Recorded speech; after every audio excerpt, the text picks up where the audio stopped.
Beneath the historic bridges of Pasadena hides a hidden gem. If you're looking for an easy trail in Pasadena that is completely runnable and surprisingly removed from the city, Lower Arroyo Park might be one of the best outdoor spaces, great for beginner runners, dog walkers, and outdoor enthusiasts. The Lower Arroyo Seco is a 4-mile loop full of lush scenery, historic bridges, and home to a variety of wildlife. My name's Lizzie, and my channel is all about trail running, outdoor adventures, and inspiring you to get outside. Follow me today as I take you around the whole 4-mile loop in Lower Arroyo Park. The best place to park your car is the Casting Pond lot off of 415 South Arroyo Seco Boulevard. Here you'll find a medium dirt lot that is accessible pretty much to any car. Sometimes the lot can get a little bit crowded as it's for the casting pond and the archery range, but there's always room for everyone. If you need to use the restroom, there's a men's and women's flush toilet by the casting pond. About half the trail has significant sun exposure. I would wear sunscreen and bring a hat, especially if you're going to be attending this trail midday. A small water bottle is plenty as there are several water fountains along the trail which you can fill up your bottle. Sneakers and fitness clothing will leave you perfectly prepared for this walk. If you're going later in the day, it can get buggy, and watch for ticks, especially if you're taking your dog. You will most likely have cell service for the entirety of your adventure. However, you might find some dead spots due to the canyon. This always being connected makes it a safe trail for solo runners and walkers. Don't be surprised if you see or hear coyotes, especially if you're hiking at dusk. Be prepared to walk for about an hour, and then if you're running the loop, it will only take you about 20 to 40 minutes depending on your pace. At the trailhead, you'll find poop bags, trash cans, and a water fountain. Today, we're gonna head north on the eastern side of the Arroyo Seco Wash. The path is a tightly packed, double-wide trail with a gentle uphill.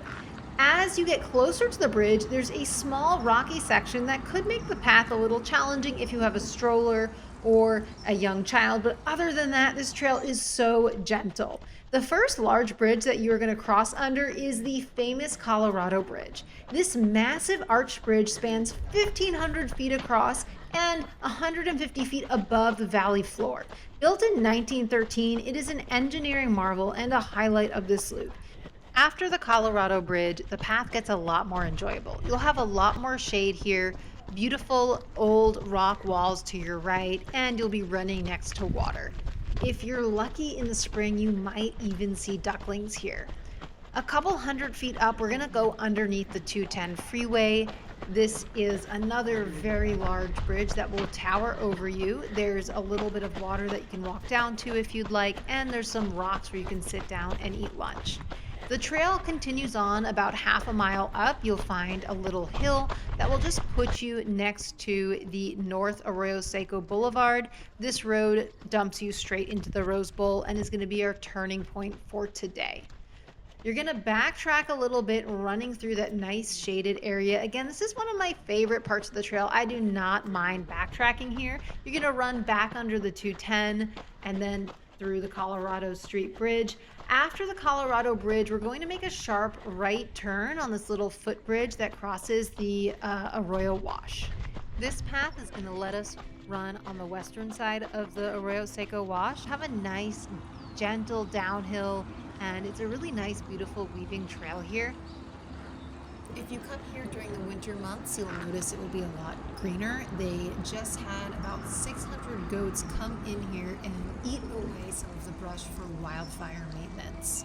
This is a great place to stop, take a second, and see if you can see any birds or wildlife. They like to hang out in this kind of marshy section right here. You can totally cut your adventure short if you just want to head back to the car, but today we're going to add a little bit on, so bear with me here. So to the right, you're going to see the Pasadena Roving Archers Club. This is an archery range. It's really cool. It looks like a fun thing to do, and it's a non-profit. I think anyone can come here. They have classes on the weekends if you're new to archery. This is the only part during the hike where I would say don't go off the main trail. You don't want to accidentally get hit by an arrow. That sounds like no fun. So we're going to stay on the main trail here until we see the Loma Bridge. The Loma Bridge is often referred to as the Colorado Bridge's little sister. This beautiful bridge spans about 80 feet above the valley floor and showcases towering large stone arches, a staple of the neoclassical architecture of the early 20th century. It elevates the urban landscape and really helps blend engineering and nature. As you head south, the trail's going to get a little more rocky. It kind of turns into more of a gravel path rather than a dirt path.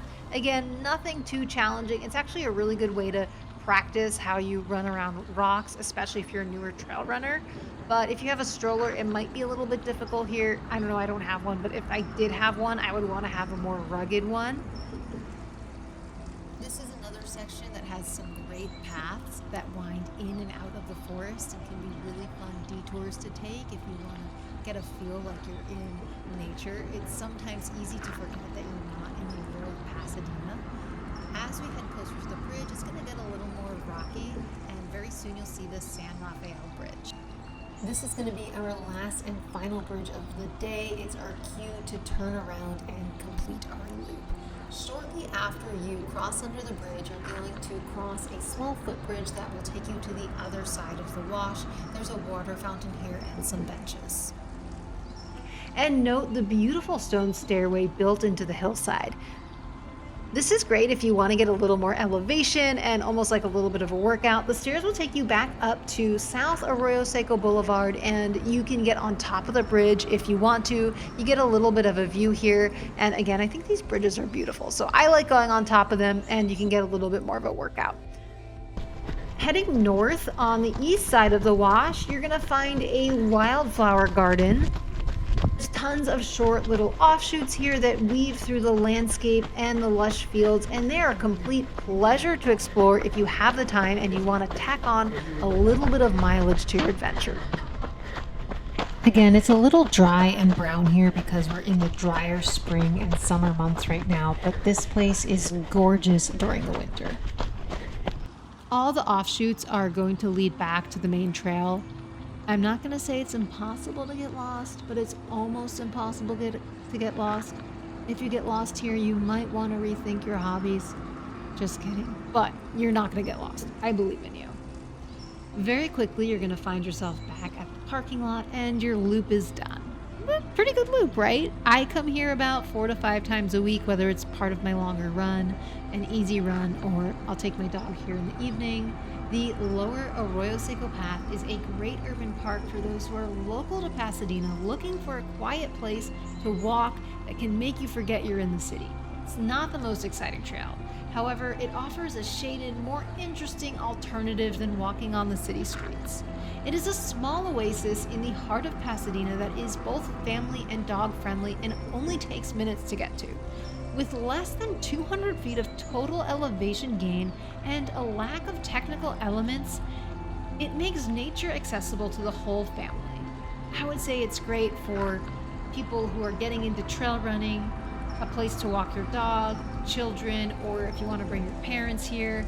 You can also get some really easy miles in for a recovery run.